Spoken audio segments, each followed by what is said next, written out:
Exodus chapter 21, verse 20. When a man has smitten his Canaanite manservant or maidservant with a staff, and he die, the same day under his hand, he shall be judged with the judgment of death by the sword. So,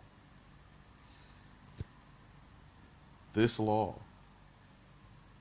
is key to those who think you're going to be um, beating or abusing the people who work for you, because they're employees. So if you're going to be a oppressive slave master, the way the blacks were treated in America, with the whipping and the killing and the hanging and all of that, Abba says no, that's not his way. That's not it.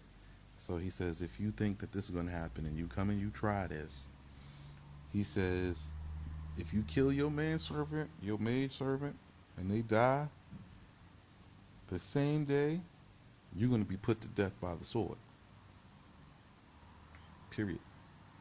So we can get rid of that false understanding. And let's move forward. But if the wounded person continue 1 or 2 days, from time to time, he shall not be so judged, but with money he had bought him. So, because with money he had brought him.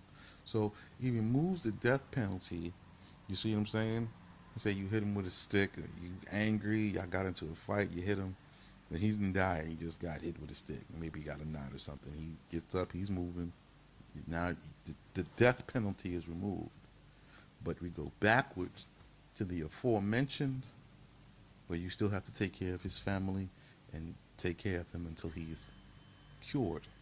So now you bought this man, so you're still responsible for him, so you have to continue to pay for him.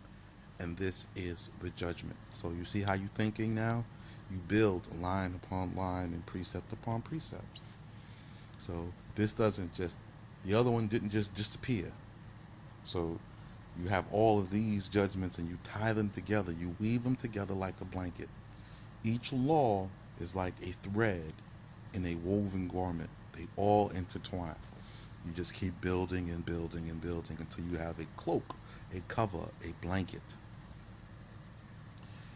So, if when men are striving, a woman with child, with a woman, hold on. If men, when striving, strike a woman with child and cause her to miscarry, but not to lose her life, the fine on account of the infant which the husband of the woman shall lay upon him, he shall pay according to the sentence of the judges.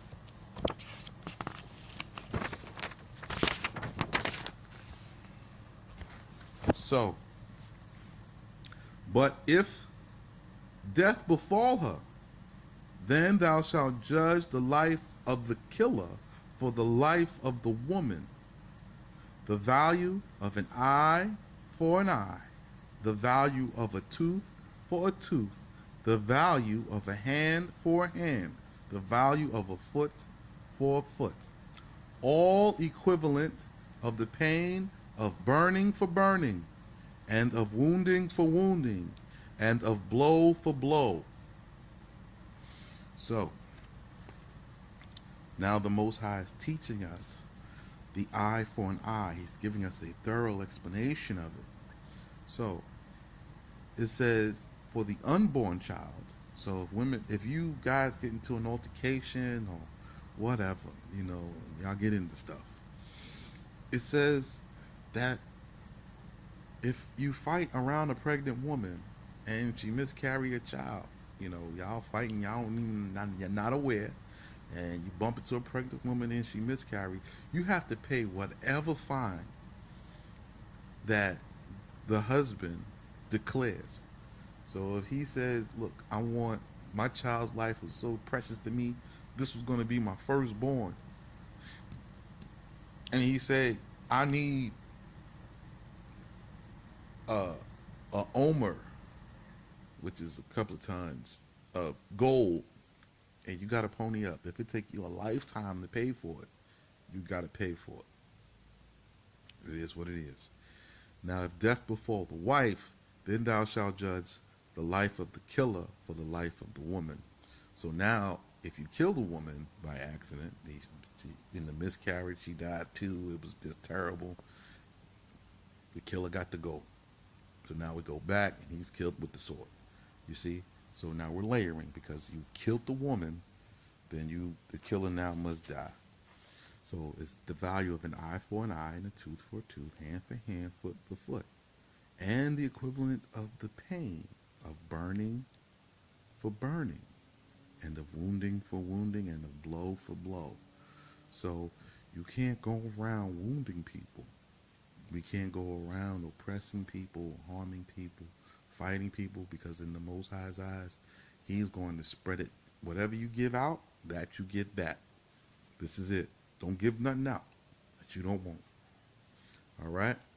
Now I'm going to come back with verse 26. We're going to keep expounding upon this law.